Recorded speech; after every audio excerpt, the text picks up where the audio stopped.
नमस्कार दोस्तों, smart study में आपका स्वागत है। आज फिर एक नए टेस्ट के साथ आ गया हूं मैं। आज का टेस्ट जो है वो है पोषक पदार्थ, कार्बोहाइड्रेट, प्रोटीन और वसा का। जितने इंपॉर्टेंट क्वेश्चन बनते हैं आज अपन इस टेस्ट के अंदर डिस्कस कर लेंगे। तो जितने भी लोग हैं वो जुड़ जाइए। फिक्स 9 बजे अपना ये टेस्ट स्टार्ट हो जाता है, 1-2 मिनट लेट मान लो, लेकिन तब तक आप है वो तैयार हो जाया करो बिल्कुल। कुछ विद्यार्थी जो है वो 5-4 क्वेश्चन हो जाते हैं उसके बाद आते हैं, तो ये थोड़ी सी गलत बात है। ठीक है, चलिए फिर करते हैं स्टार्ट। पहला क्वेश्चन है, 1 ग्राम ग्लूकोज के पूर्ण ऑक्सीकरण से कितनी कैलोरी ऊर्जा निकलती है? बताइए भाई। पहला क्वेश्चन है, 1 ग्राम ग्लूकोज के पूर्ण ऑक्सीकरण से कितनी कैलोरी ऊर्जा निकलती है? दीजिए जवाब। ठीक है, ग्लूकोज जो है वो एक कार्बोहाइड्रेट, ठीक है, किस प्रकार का? मोनोसेकेराइड टाइप का, यानी सरलतम एक कल अणु से बना हुआ कार्बोहाइड्रेट। ठीक है, दीजिए जवाब। तो इसका सही जवाब जो है वो है 4.2। ठीक है, 1 ग्राम ग्लूकोज के पूर्ण ऑक्सीकरण से 4.2 किलो कैलोरी है वो ऊर्जा निकलती है। ठीक है, चलिए अगला क्वेश्चन है आपके सामने कि कार्बोहाइड्रेट किन तत्वों से बने होते हैं? ठीक है, दीजिए जवाब दीजिए। कार्बोहाइड्रेट जो होते हैं वो किन तत्वों से बने होते हैं? पहला ऑप्शन है कार्बन हाइड्रोजन नाइट्रोजन, दूसरा कार्बन हाइड्रोजन ऑक्सीजन, तीसरा कार्बन हाइड्रोजन कार्बन और चौथा है carbon hydrogen nitrogen oxygen nitrogen. ठीक है, तो दीजिए जवाब। बिल्कुल, इसका सही जवाब है कार्बन हाइड्रोजन और ऑक्सीजन। और आपको याद भी रखना है ये होते हैं 1:2:1 में। बिल्कुल, दोबारा सुन लीजिए मेरी बात को। कार्बोहाइड्रेट जो है वो बने होते हैं कार्बन हाइड्रोजन और ऑक्सीजन से, और कार्बोहाइड्रेट के अंदर कार्बन हाइड्रोजन और ऑक्सीजन जो होते हैं वो होते हैं 1:2:1 के अंदर। ठीक है, चलिए अगला क्वेश्चन है, निम्न में से कौन सा पोषक पदार्थ शरीर में ग्लूकोज के रूप में संचित होकर ईंधन का कार्य करता है? निम्न में से कौन सा पोषक पदार्थ जो होता है वो शरीर के अंदर ग्लूकोज के रूप में संचित होता है और ईंधन के रूप में कार्य करता है? तो बताइए। पहला प्रोटीन है, दूसरा विटामिन है, तीसरा कार्बोहाइड्रेट है और चौथा है वसा। ठीक है, तो दीजिए जवाब। बिल्कुल, इसका सही जवाब है कार्बोहाइड्रेट। इसका सही जवाब है कार्बोहाइड्रेट। देखिए, प्रोटीन जो होता है वो हमारे शरीर में संचित होता है अमीनो अम्ल के रूप में। ठीक है, प्रोटीन जो होता है वो हमारे शरीर में संचित होता है अमीनो अम्ल के रूप में। विटामिनों का हमारे शरीर में संचय नहीं होता है।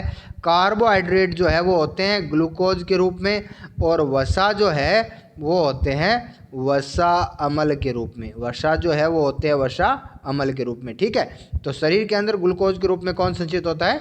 कार्बोहाइड्रेट। ठीक है, चलिए अगला क्वेश्चन है, कार्बोहाइड्रेट का सबसे सरलतम रूप कौन सा होता है? कार्बोहाइड्रेट का सबसे सरलतम रूप कौन सा होता है? पहला ऑप्शन है आपका मोनोसेकेराइड, दूसरा है डाइसेकेराइड, तीसरा है पॉलीसेकेराइड और चौथा है ओलिगोसेकेराइड। तो कार्बोहाइड्रेट का सबसे सरलतम रूप कौन सा होता है?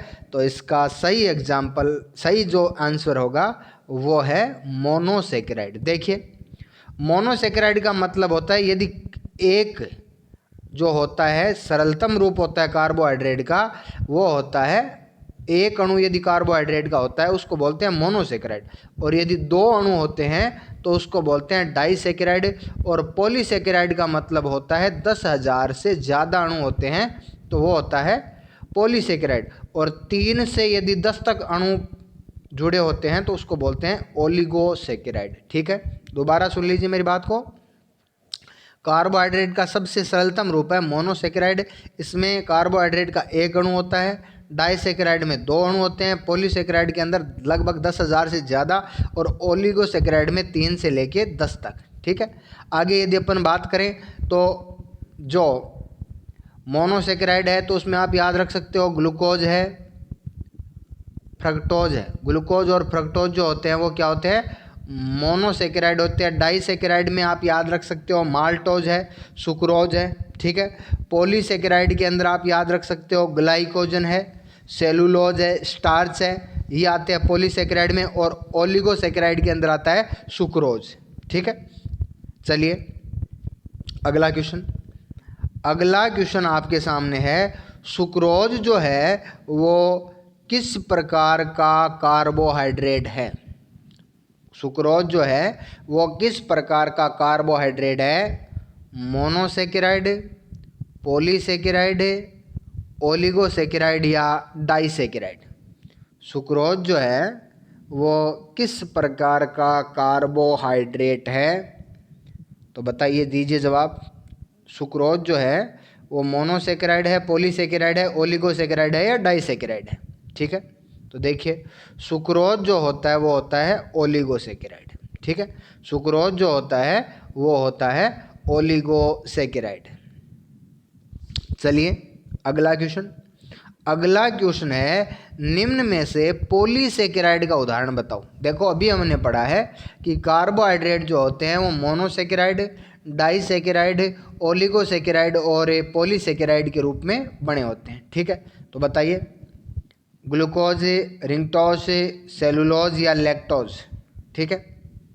तो बिल्कुल इसका सही जवाब जो है वो होता है सेलुलोज। सेलुलोज जो होता है वो एक पॉलीसेकेराइड आता है, यानी लगभग 10,000 से ज़्यादा ग्लूकोज के अणु जो है वो आपस में मिलकर बनाते हैं किसको, सेलुलोज को बनाते हैं, ठीक है। ग्लूकोज जो होता है वो मोनोसेकेराइड होता है और लैक्टोज जो होता है वो होता है ओलिगोसेकेराइड, ठीक है। चलिए रिंगटोस ऐसा कोई शर्करा नहीं होती है। चलिए आगे, अगला क्वेश्चन है, प्रोटीन की इकाई क्या होती है, यानी प्रोटीन जो होते हैं वो किससे बने होते हैं। देखिए अभी एक क्वेश्चन आया था कि कार्बोहाइड्रेट जो होते हैं वो ग्लूकोज से बने होते हैं, तो अब बताइए प्रोटीन जो होते हैं वो किससे बने होते हैं, वसा से, ग्लूकोज से, अमीनो अम्ल से या एंजाइम से, ठीक है। तो इसका सही जवाब है वो है अमीनो अम्ल। बिल्कुल इसका सही जवाब जो है वो क्या है, अमीनो अम्ल है। ग्लूकोज से बनता है कार्बोहाइड्रेट, ठीक है। एंजाइम जो होते हैं ना, एंजाइम वो होते हैं जैव उत्प्रेरक, ये प्रोटीन से बने होते हैं, ठीक है। ये प्रोटीन से बनते हैं, न कि प्रोटीन बनाते हैं, ठीक है। चलिए आगे, अगला क्वेश्चन, अगला क्वेश्चन आपके सामने है कि मेरास्मस और क्वाशियोरकोर रोग जो होते हैं वो किसकी कमी से होते हैं। मेरास्मस और क्वाशियोरकोर जो रोग है वो किसकी कमी से होते हैं, दीजिए जवाब, दीजिए जवाब। और इसका सही जवाब जो है वो हो जाएगा प्रोटीन। मेरास्मस और क्वाशियोरकोर जो होते हैं वो प्रोटीन की कमी से होते हैं, ठीक है। चलिए अगला क्वेश्चन, अगला क्वेश्चन है, अगला क्वेश्चन है कि निम्न में से कौन सी प्रोटीन जो होती है किन तत्वों के रासायनिक संगठन से, यानी प्रोटीन जो होती है वो किन तत्वों से मिलकर बनी होती है। तो पहला कार्बन हाइड्रोजन ऑक्सीजन, दूसरा कार्बन हाइड्रोजन ऑक्सीजन सोडियम, तीसरा है कार्बन हाइड्रोजन ऑक्सीजन और नाइट्रोजन, चौथा है कार्बन हाइड्रोजन फास्फोरस। प्रोटीन किससे बना होता है, बिल्कुल सही जवाब आपका, प्रोटीन जो बना होता है वो होता है कार्बन हाइड्रोजन ऑक्सीजन और नाइट्रोजन से, ठीक है। चलिए नेक्स्ट क्वेश्चन, अगला क्वेश्चन है, निम्न में से कौन सी प्रोटीन अंडों तथा रक्त में पाई जाती है। निम्न में से कौन सी प्रोटीन जो है वो अंडे में और रक्त के अंदर पाई जाती है, तो जवाब दीजिए भाई। पहला है एल्ब्यूमिन, दूसरा है क्रिएटिन, तीसरा है फाइब्रिन और चौथा है प्रोलेमिन्स, चौथा है प्रोलेमिन्स, ठीक है। देखिए इसका सही जवाब जो है वो है एल्ब्यूमिन। एल्ब्यूमिन जो होती है वो पाई जाती है अंडे के अंदर और अपन कह सकते हैं रक्त के अंदर। वैसे फाइब्रिन भी है वो रक्त के अंदर पाई जाती है, लेकिन इसका काम सिर्फ और सिर्फ रक्त का थक्का बनाना होता है, ठीक है। रक्त के अंदर जो थक्का बनाने का काम करती है वो करती है फाइब्रिन। क्रिएटिन जो होती है, क्रिएटिन प्रोटीन जो होती है वो मिलती है आपको नाखून के अंदर, जानवरों के खुर के अंदर, सींग के अंदर, ठीक है। केराटिन प्रोटीन है वो नाखून, खुर और सींग के अंदर मिलती है। ठीक है, अब यदि अपन बात करें तो केराटिन जो प्रोटीन होती है दो प्रकार की होती है, अल्फा और बीटा। अल्फा और बीटा। अल्फा प्रोटीन जो होती है वो मिलती है आपको नाखून के अंदर, बालों के अंदर, या अपन कह सकते हैं सींग के अंदर या जानवरों के खुर के अंदर। लेकिन बीटा केराटिन जो होती है वो जो मकड़ी का जाल होता है, मकड़ी का जाल जो होता है वो बनता है बीटा केराटिन का। ठीक है, अगला फाइब्रिन है। फाइब्रिन मैंने आपको बता दिया रक्त का थक्का बनाने के काम में आता है। अगला है प्रोलेमिन्स, और प्रोलेमिन्स प्रोटीन जो होती है वो मिलती है आपको दाल के अंदर। ठीक है, प्रोलेमिन्स प्रोटीन कहाँ मिलती है आपको? दालों में कौन सी प्रोटीन पाई जाती है? प्रोलेमिन्स। ठीक है, चलिए अगला क्वेश्चन। अगला क्वेश्चन है निम्न में से कौन सी प्रोटीन अनाज में पाई जाती है? निम्न में से कौन सी प्रोटीन जो है वो अनाज में पाई जाती है? तो इसका पहला ऑप्शन है ग्लोबुलिन, दूसरा क्रिएटिन, तीसरा है लाइपोप्रोटीन और चौथा है ग्लूटेमिन्स। बताइए भाई, दीजिए जवाब। पहला है ग्लोबुलिन, देखिए, दूसरा है क्रिएटिन, तीसरा है लाइपोप्रोटीन और चौथा है ग्लूटेमिन्स। कौन सी प्रोटीन अनाज में पाई जाती है? देखिए, ग्लोबुलिन या जो एल्ब्यूलिन होती है, एल्ब्यूलिन, ये दोनों प्रोटीन जो होती है वो पाई जाती है रक्त व अंडे में। ठीक है, अगला है क्रिएटिन। अभी हमने पढ़ा था अल्फा और बीटा दो प्रकार की होती है। अल्फा मिलती है आपको नाखून के अंदर, खुर के अंदर, बालों के अंदर या जानवरों के सींग के अंदर, और बीटा क्रिएटिन होती है उससे बनता है क्या? उससे बनता है मकड़ी का जाल। देखिए लाइपोप्रोटीन जो होती है ना, लाइपोप्रोटीन, इससे बनता है अंडे की जर्दी। अंडे की जो जर्दी होती है वो बनी होती है किसकी? लाइपोप्रोटीन की। तो इसका सही जवाब हो जाएगा ग्लूटेमिन्स। ठीक है, प्रोलेमिन्स है वो दाल के अंदर पाई जाती है, और ग्लूटेमिन्स जो होती है वो पाई जाती है अनाज के अंदर। ठीक है, ग्लूटेमिन्स जो है वो पाई जाती है अनाज के अंदर। चलिए अगला क्वेश्चन है मकड़ी का जाल जो होता है वो किस प्रोटीन का बना होता है? मकड़ी का जाल जो है वो किस प्रोटीन का बना होता है? पहला है क्रिएटिन, दूसरा है फाइब्रिन, तीसरा है फास्फोप्रोटीन और चौथा है इंसुलिन। चौथा है इंसुलिन। ठीक है, देखिए, दीजिए जवाब। मकड़ी का जाल, बिल्कुल सही जवाब आ रहा है आपका क्रिएटिन प्रोटीन। देखिए अभी हमने पढ़ा क्रिएटिन प्रोटीन दो प्रकार की होती है, अल्फा और बीटा। अल्फा नाखून के अंदर, सींग के अंदर और बालों के अंदर जो है वो खुर के अंदर पाई जाती है अल्फा, और बीटा क्रिएटिन से बनता है मकड़ी का जाल। बीटा क्रिएटिन से बनता है मकड़ी का जाल। ठीक है, चलिए आगे हमने पढ़ लिया कि फाइब्रिन जो होती है वो रक्त का थक्का बनाने के काम में आती है। फाइब्रिन क्या काम में आती है? रक्त का थक्का बनाने के। फास्फोप्रोटीन, देखो फास्फोप्रोटीन को इसका दूसरा नाम होता है कैसिन, और अपने को पता है कैसिन जो प्रोटीन होती है वो कहाँ पाई जाती है? दूध में। ठीक है, फास्फोप्रोटीन को कैसिन प्रोटीन भी बोलते हैं और ये पाई जाती है दूध में। आगे यदि अपन बात करें इंसुलिन की, तो सबको पता है इंसुलिन अग्नाशय के द्वारा स्रावित होती है और रक्त में शर्करा की मात्रा को नियंत्रित करती है। रक्त में शर्करा की मात्रा को नियंत्रित कौन करता है? इंसुलिन। तो मकड़ी का जाल किसका बना होता है? क्रिएटिन का। ठीक है, चलिए अगला क्वेश्चन। अगला क्वेश्चन आपके सामने है कि निम्न में से कौन सा पदार्थ शरीर में हार्मोन संश्लेषण में सहायक होता है? निम्न में से कौन सा पदार्थ जो होता है वो शरीर के अंदर हार्मोनों के संश्लेषण में सहायक होता है? प्रोटीन, वसा, कार्बोहाइड्रेट या एंजाइम? दीजिए भी जवाब। निम्न में से कौन सा पदार्थ शरीर में हार्मोनों के संश्लेषण में सहायक होता है या आवश्यक होता है? तो इसका सही जवाब है आपका प्रोटीन। ठीक है, वसा, कार्बोहाइड्रेट और एंजाइम जो है वो हार्मोन नहीं बनाते, लेकिन प्रोटीन जो होती है वो हार्मोन बनाने में। अभी पिछले क्वेश्चन में आया था इंसुलिन। इंसुलिन जो होता है वो हार्मोन होता है। ठीक है, और अपन कहते हैं कि ये बना होता है प्रोटीन का। ठीक है, तो प्रोटीन बनाने में सहायक कौन होती है? सॉरी, हार्मोन बनाने में, संश्लेषण में सहायक होते हैं प्रोटीन। ठीक है, चलिए अगला क्वेश्चन। अगला क्वेश्चन आपसे पूछा गया है मानव शरीर का लगभग कितने प्रतिशत भाग है वो प्रोटीन से बना होता है?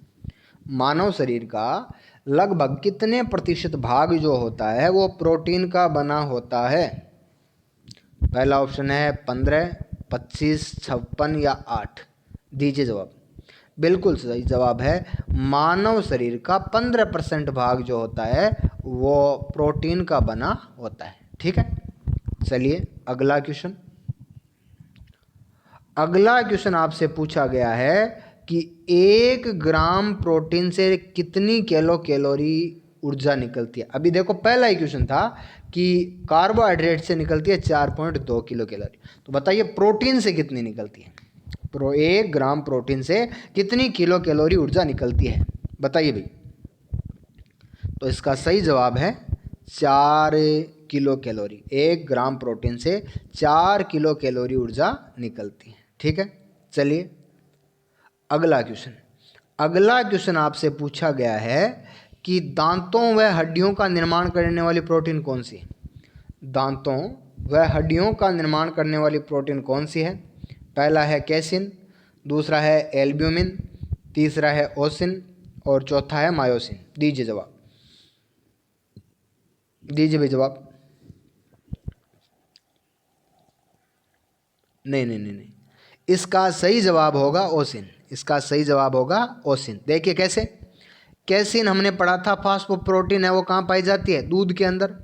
एल्ब्यूमिन हमने पढ़ा रखा है कि ये पाई जाती है अंडे व रक्त के अंदर। ठीक है, आगे यदि अपन बात करें मायोसिन, मायोसिन जो है वो पाई जाती है मांसपेशी के अंदर। मायोसिन कहाँ पाई जाती है, मांसपेशी की प्रोटीन जो होती है वो होती है मायोसिन। तो ओसिन जो होती है वो किसका निर्माण करती है, दांतों और हड्डियों का निर्माण करती है। ठीक है, चलिए भाई अगला क्वेश्चन। अगला क्वेश्चन है कि गुणसूत्र व डीएनए में पाई जाने वाली प्रोटीन कौन सी, यानी कौन सी प्रोटीन जो होती है वो गुणसूत्र और डीएनए का निर्माण करती है। दीजिए जवाब। गुणसूत्र और डीएनए का निर्माण करने वाली प्रोटीनें कौन सी होती है।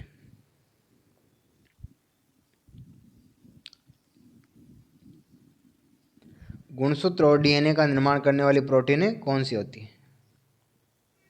इसमें एक ऑप्शन आप और जोड़ लीजिए, 5वां स्टोन।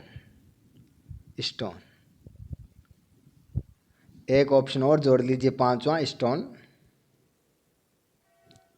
ई, बिल्कुल इसका सही जवाब जो है वो स्टोन ही होगा। ठीक है, देखिए हिपेरिन जो होती है ना, हिपेरिन वो बनाती है, रक्त के जमने से रोकती है। ठीक है, रक्त का थक्का बनने से रोकती है कौन सी, हिपेरिन। हमने पढ़ा था एंजाइम जो होते हैं वो होते हैं जैव उत्प्रेरक। एंजाइम जो होते हैं वो होते हैं जैव उत्प्रेरक। ग्लूटीन प्रोटीन जो है वो पाई जाती है गेहूं के अंदर। ग्लूटीन प्रोटीन पाई जाती है किसके अंदर है, गेहूं के अंदर। ठीक है, और इलास्टिन प्रोटीन जो है वो पाई जाती है हमारी त्वचा में। तो इसका सही जवाब जो होगा वो होगा स्टोन। ठीक है, इसका सही जवाब जो होगा वो होगा स्टोन, जो गुणसूत्र डीएनए के अंदर पाई जाती है। ठीक है, इसका ऑप्शन रह गया था, तो चलिए इसका सही जवाब जो था वो था स्टोन। ठीक है, चलिए अगला। अगला क्वेश्चन है, निम्न में से किन पदार्थों से और वसा बनती है। वसा का निर्माण है वो किन पदार्थों से होता है, किन पदार्थों की यौगिक से होता है। पहला है कार्बन हाइड्रोजन ऑक्सीजन, दूसरा कार्बन हाइड्रोजन ऑक्सीजन नाइट्रोजन, तीसरा कार्बन हाइड्रोजन कार्बन, चौथा कार्बन हाइड्रोजन फास्फोरस। बताइए भाई, हमने पढ़ा कार्बोहाइड्रेट बना होता है कार्बन हाइड्रोजन और ऑक्सीजन का, नाइट्रोजन बना होता है कार्बन हाइड्रोजन ऑक्सीजन और नाइट्रोजन से बनता है प्रोटीन, लेकिन वसा बताइए किससे बनते हैं। वसा बिल्कुल ही सही बात आपकी, कार्बन हाइड्रोजन और ऑक्सीजन से। ठीक है, कार्बन हाइड्रोजन और ऑक्सीजन से। चलिए अगला क्वेश्चन। अगला क्वेश्चन है आपके सामने कि वसा अणु की इकाई क्या होती है। देखिए हमने पढ़ा कार्बोहाइड्रेट की इकाई होती है मोनोसेकेराइड या ग्लूकोज जिसको बोलते हैं, प्रोटीन की इकाई होती है अमीनोमल। तो बताइए वसा की इकाई क्या होती है, वसा की इकाई क्या होती है। तो वसा की इकाई, दीजिए जवाब। बिल्कुल अमीनोमल है वो प्रोटीन की इकाई होती है, ग्लूकोज है वो कार्बोहाइड्रेट की इकाई होती है। हम कहते हैं एंजाइम जो है वो एक जैव उत्प्रेरक है जो प्रोटीन से बने होते हैं। ठीक है, तो इसका सही जवाब बचता है फिर ग्लिसरॉल, या इसको बोलते हैं वसीय अम्ल, इसको बोलते हैं वसीय अम्ल। ठीक है, तो वसा की अणु की इकाई कौन सी होती है? ग्लिसरॉल या वसा अम्ल। ठीक है, चलिए अगला क्वेश्चन। अगला क्वेश्चन है वसा का वर्गीकरण किसकी उपस्थिति के आधार पर? हम जानते हैं वसा दो प्रकार की होती है, संतृप्त और असंतृप्त, सैचुरेटेड और नॉन सैचुरेटेड। ठीक है, तो बताइए इसका वर्गीकरण है वो किस तत्व की उपस्थिति के आधार पर किया गया? पहला आयोडीन है, दूसरा फास्फोरस, तीसरा सोडियम और चौथा पोटेशियम। बताइए इसका सही जवाब। बिल्कुल, इसका सही जवाब है आयोडीन। आयोडीन की उपस्थिति के आधार पर वसा दो प्रकार की होती है, एक तो होती है संतृप्त और एक होती है असंतृप्त। एक तो संतृप्त और एक होती है असंतृप्त। ठीक है, चलिए अगला क्वेश्चन। अगला क्वेश्चन आप कहते हो 1 ग्राम वसा से कितनी कैलोरी ऊर्जा प्राप्त होती है? हमने कार्बोहाइड्रेट के अंदर 4.2 पढ़ा, प्रोटीन के अंदर 4 पढ़ा। अब बताइए आप 1 ग्राम वसा से कितनी कैलोरी ऊर्जा है वो प्राप्त होती है? दीजिए भाई जवाब दीजिए। पहला 9.3, 8.6, 5.4 और 4.2। बिल्कुल सही जवाब है आपका 9.3। 1 ग्राम वसा से 9.3 किलो कैलोरी ऊर्जा प्राप्त होती है। ठीक है, चलिए अगला क्वेश्चन। अगला क्वेश्चन आपसे पूछा गया है किस गैस की उपस्थिति में असंतृप्त वसा संतृप्त वसा में बदला जाता है? ठीक है, हम जानते हैं असंतृप्त वसा का मतलब होता है वनस्पति तेल, वनस्पति तेल, और संतृप्त वसा का मतलब होता है जंतु वसा, घी। ठीक है, और अपने को ये भी याद रखना है कि हमारे शरीर के लिए लाभदायक कौन सी होती है? असंतृप्त वसा होती है। तो बताइए आप असंतृप्त वसा को संतृप्त वसा में बदलने के लिए किस गैस का उपयोग किया जाता है? ठीक है, तो ये गैस है कौन सी? हाइड्रोजन। ठीक है, और आपको ये भी याद रखना है असंतृप्त वसा को संतृप्त वसा में और बदलने की जो प्रक्रिया होती है वो कहलाती है हाइड्रोजनीकरण, हाइड्रोजनीकरण, हाइड्रोजनीकरण। ठीक है, और इसके अंदर उत्प्रेरक काम में लिया जाता है निकल और पैलेडियम। ठीक है, ठीक है, चलिए दोस्तों जितने कार्बोहाइड्रेट प्रोटीन वसा के जितने इंपॉर्टेंट क्वेश्चन थे वो मैंने आपको करवा दिए हैं। ठीक है, तो आपके कितने नंबर आ रहे हैं आप कमेंट में बता सकते हैं। ठीक है, कमेंट के अंदर आप है वो बता दीजिए कि आप कितने नंबर आ रहे हैं, जल्दी जल्दी बता दीजिए भाई, बताइए। बहुत बढ़िया, चलिए ठीक है, तो आप तैयारी करते रहिए, एग्ज़ाम है वो बिल्कुल अब नज़दीक आ गए हैं। बिल्कुल, एक बात और मैं कह दूं, आप ये जो टेस्ट है वो अपने 31 मार्च तक चलने हैं। ठीक है, जब तक ग्रुप डी का एग्ज़ाम स्टार्ट नहीं होगा तब तक रोज़ाना हर टॉपिक के साथ वो टेस्ट चलने हैं। ठीक है, तो न्यूमेरिकल वाले भी कई विद्यार्थी कह रहे हैं कि न्यूमेरिकल, देखिए न्यूमेरिकल जो है वो पहले अपन बायोलॉजी के कुछ टॉपिक जो इंपॉर्टेंट है वो कर लेते हैं, फिर अपन न्यूमेरिकल भी है वो स्टार्ट कर देंगे। पूरा का पूरा सिलेबस आपको कम से कम 2 बार, उसके बाद पूरे सिलेबस का टेस्ट है वो लगातार चलता रहेगा। तो आप जुड़े रहिए और लोगों को भी है वो जोड़िए। ठीक है, धन्यवाद।